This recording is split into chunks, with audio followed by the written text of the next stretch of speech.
Good morning बच्चों। आज की इस क्लास में पढ़ने वाले हैं कि एक समान रूप से आवेशित वलय के कारण विद्युत क्षेत्र की तीव्रता कितनी होती है। तो चलिए फिर देखते हैं। हमारे पास एक वलय है। इस वलय पर एक समान रूप से प्लस क्यू आवेश, टोटल चार्ज यहाँ बच्चों प्लस क्यू है, प्लस क्यू आवेश इस पर एक समान रूप से वितरित है। और हमने यहाँ पे ले लिया इसे सेंटर है और हम मान लेते हैं इस वलय की जो त्रिज्या है वो स्मॉल है, सेंटर इसका O है। इसकी अक्ष जो होगी वो कुछ ऐसे होगी, इसकी अक्ष, ये इसकी अक्ष है और इसकी अक्ष पर वलय के केंद्र से x दूरी पर हमने एक बिंदु P ले लिया। इस बिंदु P पर हमें विद्युत क्षेत्र की तीव्रता ज्ञात करनी है। तो बच्चों इस वलय के कारण अगर हमें यहाँ पर विद्युत क्षेत्र की तीव्रता ज्ञात करनी है, किसी एक्सिस पर x दूरी पर स्थित किसी बिंदु पर विद्युत क्षेत्र की तीव्रता ज्ञात करनी है, तो इसके लिए हमें इस पूरे वलय को कई खंडों में विभाजित करना पड़ेगा। जैसे हम यहाँ पर एक छोटा सा खंड ले लेते हैं, ये हमने ले लिया, एक छोटा सा भाग हमने यहाँ पर काट लिया, ले लिया। तो पूरी में आवेश कितना है? प्लस क्यू है। तो इस छोटे से भाग में बहुत ही थोड़ा सा आवेश होगा, डेल्टा क्यू। इस डेल्टा क्यू आवेश के कारण यहाँ पर कुछ विद्युत क्षेत्र की तीव्रता होगी। तो बच्चों हम इस डेल्टा क्यू जो पार्ट है इसको मान लेते हैं ये एक पार्ट है ए बी, छोटा सा अवयव है ए बी। इस अवयव ए बी के कारण यहाँ पर जो तीव्रता है वो बहुत छोटी सी होगी। इसी प्रकार हमारे पास ऐसे बहुत छोटे छोटे छोटे छोटे यहाँ पर अवयव हैं, उन सभी अवयवों के कारण हम लोग यहाँ पर तीव्रता निकालेंगे। तो हम पहले निकालते हैं इस छोटे से अवयव के कारण यहाँ कितनी तीव्रता होगी। तो बच्चों इसके लिए हमें ये दूरी मालूम होनी चाहिए। हम मान लेते हैं कि ये दूरी है, तो हमने ये मान लिया कि ये दूरी r है। तो बच्चों इस छोटे से अवयव के कारण यहाँ पे तीव्रता कितनी होगी? बहुत छोटी सी होगी। एक बात बच्चों और समझिएगा, यहाँ जो चार्ज है वो पॉजिटिव है, तो इस आवेश की वजह से, इस बिंदु आवेश की वजह से यहाँ पर जो भी तीव्रता होगी उसकी दिशा क्या होगी? मैंने आपको बताया है कि हमेशा उसकी दिशा किस तरफ होगी? धन आवेश से बाहर की ओर। तो यहाँ जो तीव्रता हो जाएगी बच्चों वो बाहर की ओर होगी, ये तीव्रता बाहर की ओर होगी। और इसको हमने मान लिया डेल्टा ई। छोटे से आवेश के कारण जो तीव्रता होगी वो बहुत छोटी सी होगी। तो बच्चों हम अगर मान लें कि ये एक्स एक्सिस है, ये एक्स एक्सिस है और ये वाई एक्सिस है, जो एक्स एक्सिस और ये वाई एक्सिस है, तो डेल्टा ई ना तो एक्स एक्सिस पर है ना तो वाई एक्सिस पर है, तो हमें इसको दो घटकों में डिवाइड करना पड़ेगा। तो हम यहाँ पर इसके लिए मान लेते हैं, हमने मान लिया ये कोण थीटा है। अगर बच्चों ये कोण थीटा हो जाएगा तो यहां पर भी कोण थीटा होगा और इस प्रकार से हमारा डेल्टा ई दो घटकों में डिवाइड हो जाएगा। एक घटक इसका ये हो जाएगा और एक घटक इसका ये हो जाएगा। डेल्टा ई जिस घटक के साथ कोण बना रहा है उसको हम लोग बोलते हैं क्षैतिज घटक, और बच्चों ये हो जाएगा delta E cos theta. Delta E जिस घटक के साथ कोण नहीं बना रहा है वो हो जाता है ऊर्ध्व घटक अथवा ऊर्ध्वाधर घटक, डेल्टा ई साइन थीटा। तो बच्चों हमने क्या देखा, इस छोटे से आवेश के कारण यहाँ पर तीव्रता कितनी है? डेल्टा ई है। फिर हमने क्या किया, यहाँ पर इस डेल्टा ई को दो घटकों में डिवाइड किया, जिसमें से पहला है डेल्टा ई कॉस थीटा और दूसरा डेल्टा ई साइन थीटा। चलिए आगे बढ़ते हैं। हम इसी प्रकार से एक और लघु खंड को यहाँ पे काट लेते हैं। ये भी हमारे पास हो गया, ये है ए डैश बी डैश, और यहां पर भी बहुत ही छोटा सा चार्ज होगा डेल्टा क्यू, और ठीक वही दूरी होगी जो इसके पहले थी, आर दूरी पर ये बिंदु P स्थित है। इस बिंदु P पर तीव्रता अब यहां से कितनी हो जाएगी? इस आवेश के कारण बिंदु P पर तीव्रता क्या हो जाएगी? तो बच्चों इसके बारे में भी हम लोग यहाँ बात करते हैं। ये भी हो जाएगी डेल्टा ई, और अभी हमें इस डेल्टा ई को भी दो घटकों में डिवाइड करना होगा। तो बच्चों अब यहाँ समझते हैं, अगर ये कोण थीटा है तो ये कोण भी थीटा ही होगा और ये भी थीटा हो जाएगा।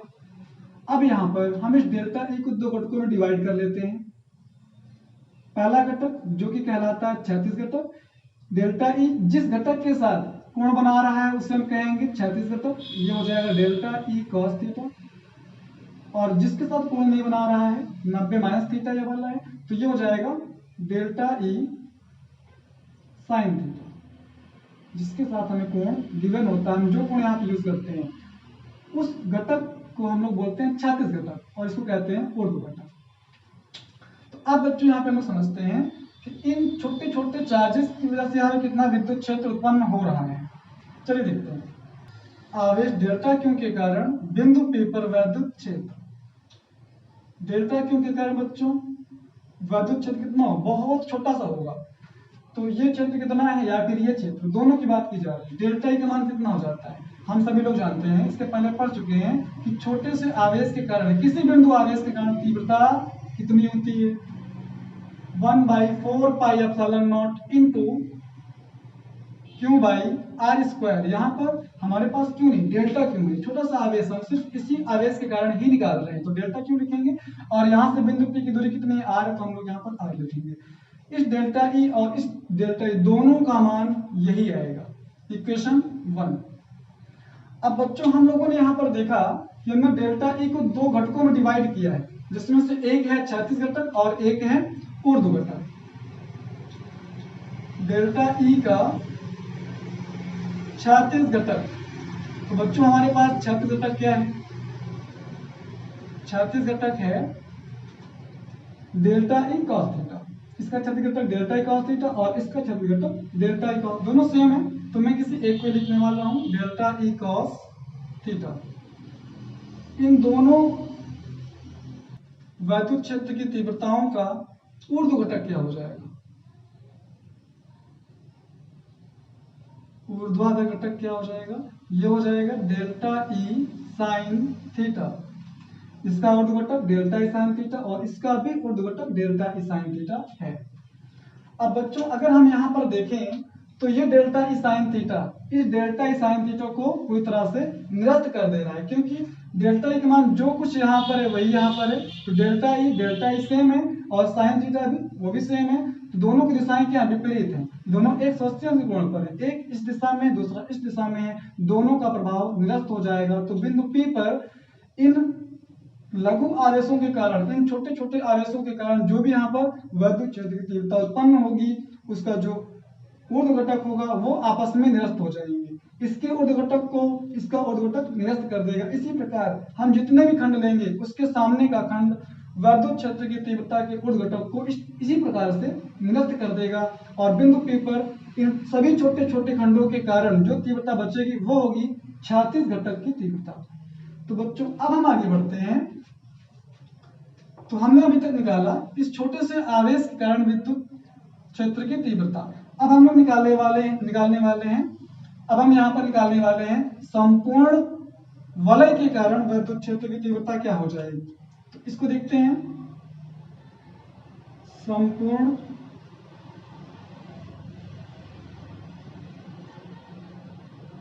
संपूर्ण वलय के कारण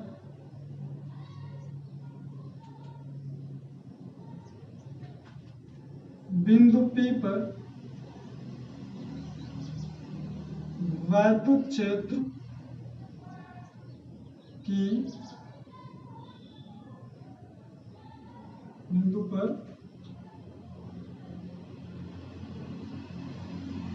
वैद्युत क्षेत्र की तीव्रता। तो अगर हम संपूर्ण वलय के कारण यहाँ पर तीव्रता निकालेंगे तो हम यहाँ पे यूज करते हैं फिर सिग्मा। अगर हम डेल्टा ई में सिग्मा लगा देंगे तो संपूर्ण वलय के कारण तीव्रता आ जाएगी।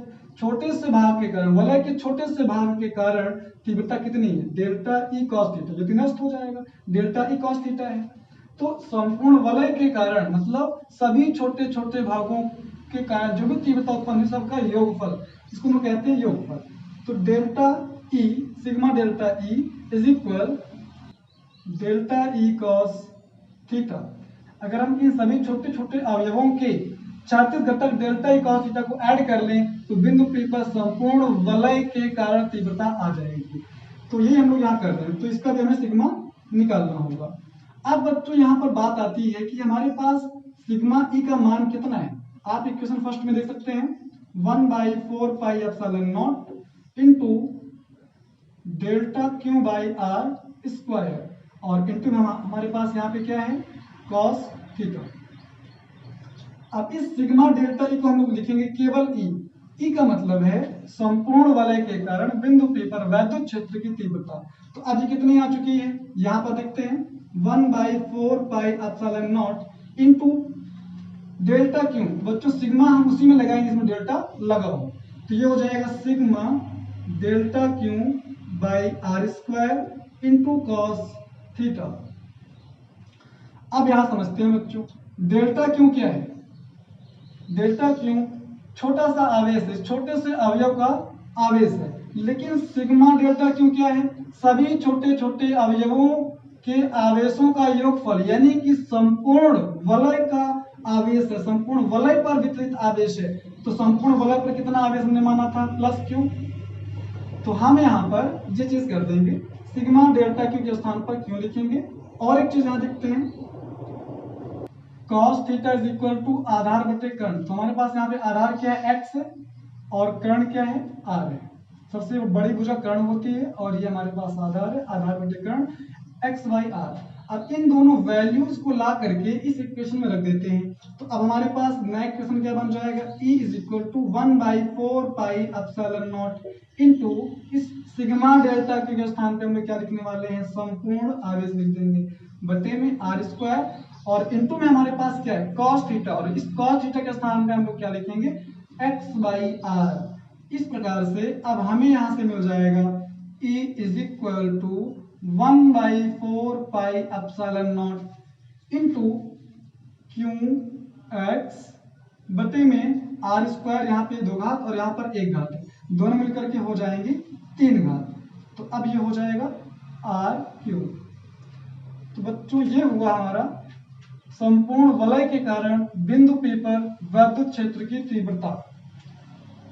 लेकिन बच्चों यहाँ पर एक प्रॉब्लम है, जब कभी भी हमें ये क्वेश्चन दिया जाएगा तो कभी भी आपको ये आर नहीं दिया जाता है, सिर्फ हमें वलय की त्रिज्या मालूम होती है और वलय की अक्ष पर ये दूरी मालूम होती है, लेकिन ये दूरी आपको नहीं पता होती है, आर का मान नहीं पता होता। इस फॉर्मूले में तो आर है, इस आर को हमें यहाँ से रिमूव करना पड़ेगा। तो आइए देखते हैं कैसे रिमूव कर सकते हैं इस आर को।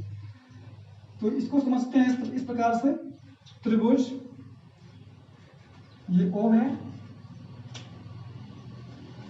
इसको हम कोई पॉइंट मान लेते हैं, जैसे कि यहाँ पर B लिखा हुआ है और ये P है, O B P, त्रिभुज O B P में। तो बच्चों इस त्रिभुज में आपको देखने को क्या मिलेगा कि ये एक समकोण त्रिभुज है, ये एक समकोण त्रिभुज है। समकोण त्रिभुज में हम पाइथागोरस प्रमेय का इस्तेमाल करते हैं। तो पाइथागोरस प्रमेय क्या होती है वो देख लीजिए।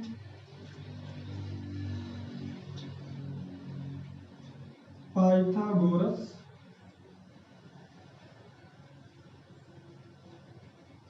प्रमेय से, तो बच्चों पाइथागोरस प्रमेय के अनुसार क्या है, कर्ण का स्क्वायर कर्ण का वर्ग अन्य दोनों भुजाओं के वर्गों के योगफल के बराबर होता है। तो यहाँ पे हमारे पास कर्ण क्या है, यहाँ पर हमारे पास कर्ण है r, यानी कि कर्ण का स्क्वायर r का स्क्वायर अन्य दोनों भुजाओं के वर्गों के योगफल के बराबर होता है।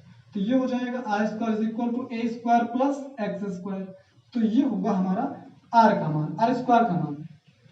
अब यहाँ से हम लोग बात करने वाले हैं r क्यूब के बारे में। तो r क्यूब कैसे निकलेगा ये चीज हम लोग यहाँ पे समझते हैं।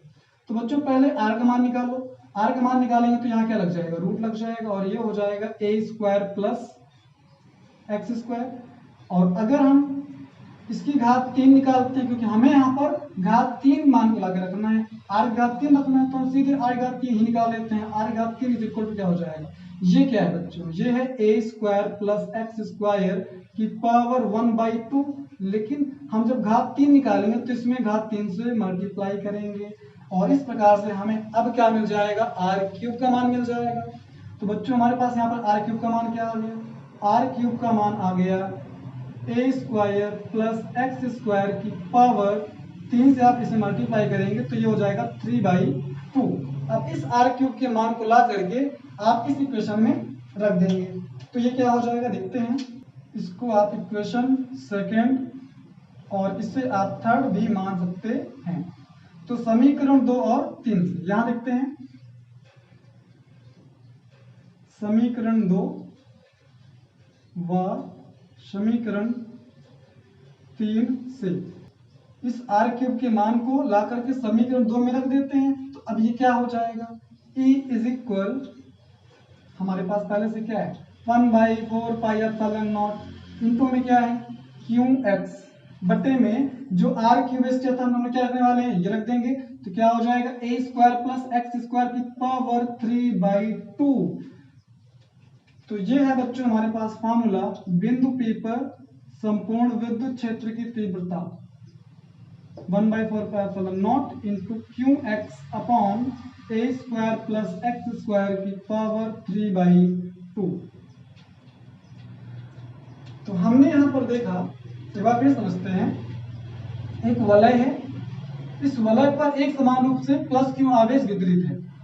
इस आवेश वितरण के कारण, इस आवेश के कारण बिंदु P पर वलय के अक्ष पर स्थित x दूरी पर वलय के अक्ष पर स्थित बिंदु P पर विद्युत क्षेत्र की तीव्रता ज्ञात करनी है और हमें दिया गया है a, यानी कि वलय की त्रिज्या में मालूम है।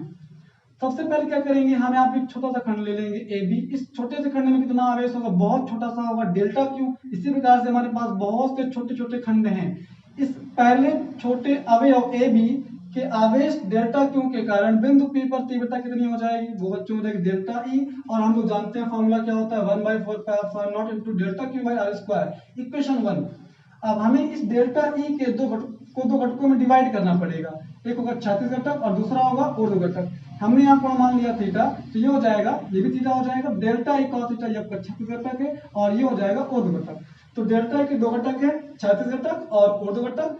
ये बच्चों हमारे पास एक है डेल्टा E cos थीटा और एक डेल्टा E sin थीटा। तो इसके बाद हम लोगों ने देखा इसके विपरीत हमारे पास एक और छोटा सा अवयव अल्पांश A डैश B डैश है, जहां पर डेल्टा क्यू आवेश यहाँ पर भी उपस्थित है। तो इस डेल्टा क्यू आवेश के कारण तीव्रता ये भी डेल्टा E ही है और इसको भी हमें दो घटकों में डिवाइड करना पड़ा है। तो हमने यहाँ पे चित्र में देखा कि delta E sin theta delta E sin theta को निरस्त कर दे रहा है, पूरी तरह समाप्त हो जाएगा, खत्म हो जाएगा। लेकिन बचेगा क्या, बिंदु P पर हमें मिलेगा डेल्टा E cos थीटा। इसी प्रकार जितने भी हमारे पास छोटे छोटे अवयव हैं उन सभी अवयवों का ऊर्ध्व घटक, उन सभी अवयवों के कारण उत्पन्न विद्युत क्षेत्र की तीव्रताओं का ऊर्ध्व घटक निरस्त हो जाएंगे, लेकिन क्षैतिज घटक बचा रहेगा। अब इसके बाद समझते हैं, अगर हम संपूर्ण वलय के कारण निकालते हैं तो हमें इन सभी छोटे छोटे आवेशों के कारण उत्पन्न विद्युत क्षेत्र की तीव्रता के क्षैतिज घटक को जोड़ना पड़ेगा। तो हमने यहाँ पे सिग्मा लगा जोड़ लिया, ये आपका इतना आ गया। और डेल्टा के मान हमने क्या रखा,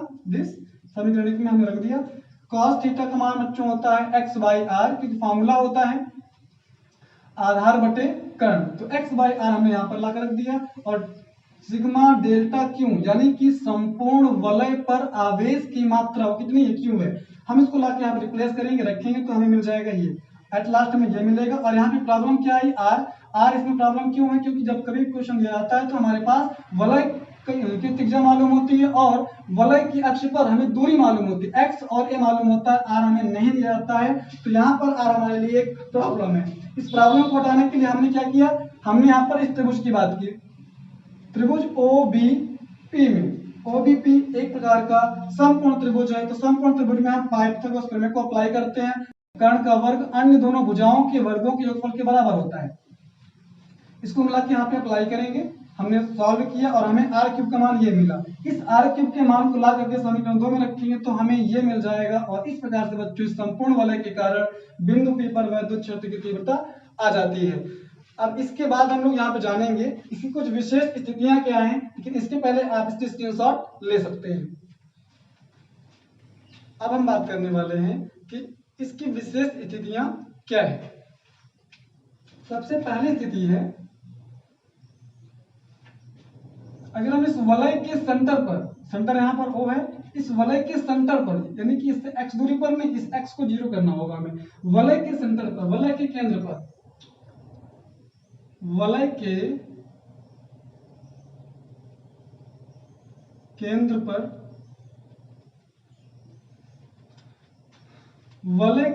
पर वैद्युत क्षेत्र की तीव्रता कितनी होती है। आप बच्चों समझते हैं वलय के केंद्र पर का मतलब क्या हुआ। जो वलय के केंद्र से बिंदु P की दूरी x थी, अब ये बिंदु यहां से उठ करके यहां आ गया, यानी कि x समान 0 हो गया। तो जब वलय के केंद्र पर निकालेंगे तो हमारा वलय का केंद्र ही क्या हो गया, बिंदु P हो गया। तो जो दूरी x थी अब वो खत्म हो चुकी है। तो ये इस अवस्था में क्या होगा, x का मान 0 हो जाएगा। और बच्चों अगर x का मान 0 हो गया और यहाँ लाके रखो तो देखते हैं कि मान क्या होता है। आप यहाँ रखेंगे x का मान आप 0 रखेंगे तो ये पूरा का पूरा पद ही 0 हो जाएगा, इसका पूरा मान 0 हो जाएगा। यानी कि बच्चों इससे हम लोग ये जान गए कि अगर हम किसी वलय आवेशित वलय के केंद्र पर वैद्युत क्षेत्र की तीव्रता निकालते हैं तो वो शून्य होती है। देखते हैं दूसरी कंडीशन हमारे पास यहाँ पे क्या है। यदि x square is greater than a square, यानी कि बिंदु O से लेकर के बिंदु P तक की दूरी x का मान a की तुलना में काफी ज्यादा हो, वलय की त्रिज्या से ये दूरी बहुत ज्यादा हो, तो ऐसी अवस्था में हम यहाँ पे देख सकते हैं फॉर्मूले में क्या है, a square plus x square. अगर एक्स स्क्वायर का मान a स्क्वायर की तुलना में बहुत ज्यादा है, ये नगण्य हो जाएगा, a स्क्वायर का मान बहुत ही छोटा है, इसको हम लगभग शून्य मान सकते हैं। तो हमारा फॉर्मूला क्या हो जाएगा, फिर ये हो जाएगा E is equal to 1/4 pi epsilon naught into Q X upon a square plus x square की पावर 3/2। हम यहाँ पर इस वैल्यू को 0 करने वाले हैं, इसको हम कर देंगे 0। अब हमारे पास ये था, हम इसको कर दिया 0 क्योंकि नगण्य है, 0 कर देंगे तो अब हमारे पास एक दूसरा वेरिएंट मिलेगा और वो होगा 1/4 pi epsilon naught into Q X upon, अब इस एक्स स्क्वायर में इसकी घात में हम घात से मल्टीप्लाई करेंगे, 2 से 2 डिवाइड हो जाएगा और हमारे पास बचेगा एक्स क्यूब।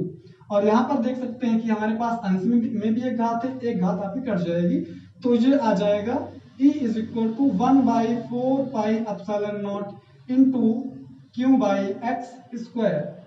तो बच्चों इस कंडीशन को हम तभी अप्लाई कर सकते हैं, इस फॉर्मूले को तभी अप्लाई करेंगे जब a का मान x की तुलना में बहुत छोटा हो। तो एक्स स्क्वायर का मान a स्क्वायर की तुलना में बहुत बड़ा हो जाएगा, यानी कि a स्क्वायर लगभग नगण्य हो जाएगा, लगभग शून्य हो जाएगा। तो इस फार्मूले में हम एक स्थान को शून्य कर देंगे तो हमें एक और फार्मूला मिल जाएगा, ये आप समझ सकते हैं। इस प्रकार से हम लोगों ने इसको फिनिश किया, इसका स्क्रीनशॉट ले सकते हैं।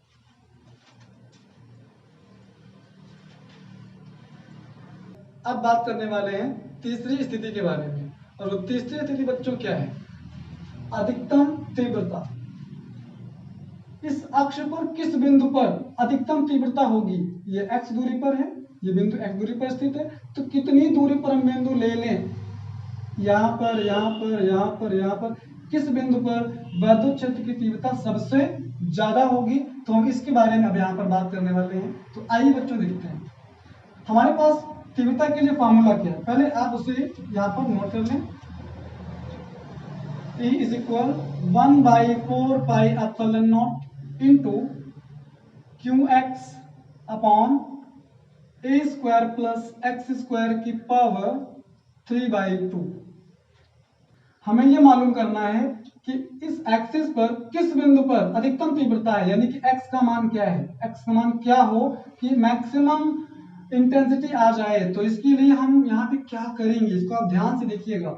हमें करना पड़ेगा बच्चों अवकलन, और अवकलन किसके सापेक्ष करेंगे, हम करेंगे x के सापेक्ष, क्योंकि हम यहाँ पर x के वैल्यू फाइंड आउट करने के लिए ये काम कर रहे हैं। तो हम यहाँ कर देते हैं x के सापेक्ष अवकलन, x के सापेक्ष अवकलन करने पर, तो बच्चों अवकलन चिन्ह क्या होता है, dy dx, इसका मतलब होता है x के सापेक्ष अवकलन करना। हम यहाँ किसका करना है, e का करना है, ठीक है।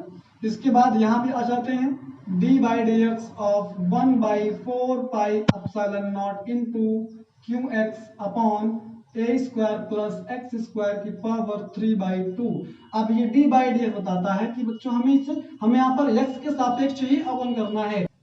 हम इसमें उस पद को बाहर कर लेंगे जो कि एक प्रकार का कांस्टेंट है, q/4 पाई एप्सिलॉन नॉट। हमें सिर्फ x से रिलेटेड पदों को ही अंदर रखना है, डी बाई डी एक्स के अंदर रखना है। तो वो क्या क्या है, एक्स है, अपॉन में ये चीजें हैं, इसको हम ऊपर लेकर के आते हैं। तो ए स्क्वायर प्लस एक्स स्क्वायर की पावर -3/2 हो जाएगा, ये घात नेगेटिव हो जाएगा।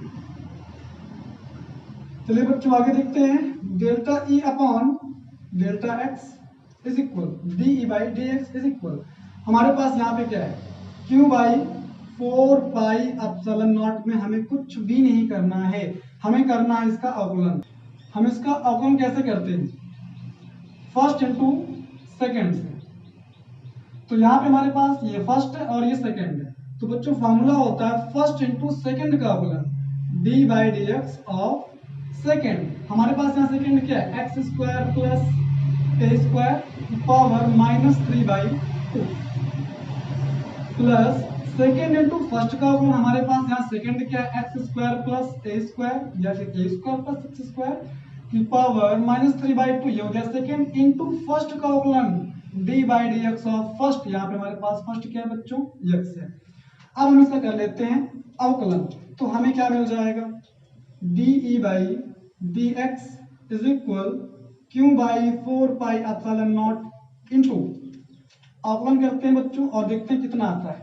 x को हमें ऐसे लिखना होगा और इसका हम लोग करेंगे अवकलन। जब अवकलन करेंगे घात आगे आ जाती है, तो हम घात को आगे लेकर आ रहे हैं, माइनस हो गया और ये 3/2, हम -3/2 को आगे लेकर के आ चुके हैं।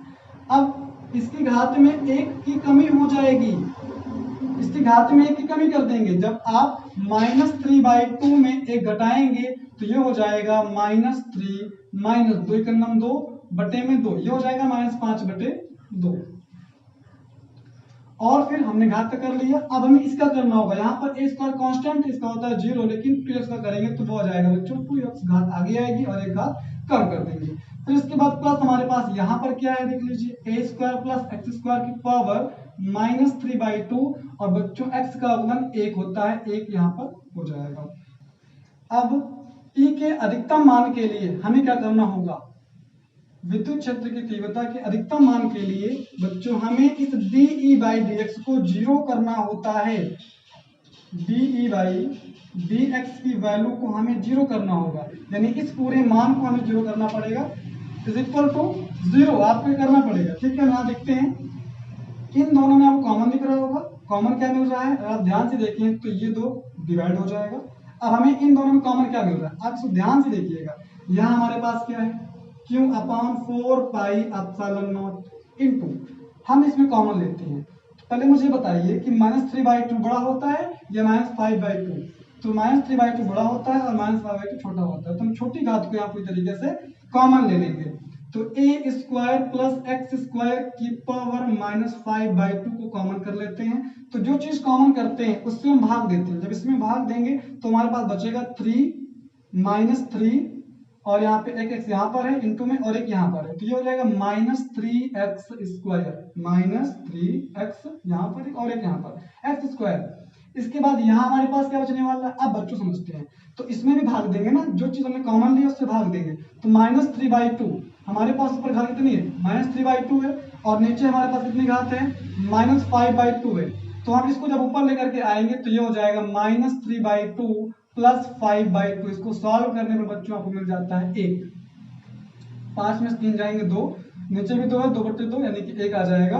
तो इस प्रकार से यहाँ पर आपको क्या मिलेगा, ए स्क्वायर प्लस एक्स स्क्वायर की घात 1, हम लोग घात को सॉल्व किए, यहाँ पे आ जाएगा इतना।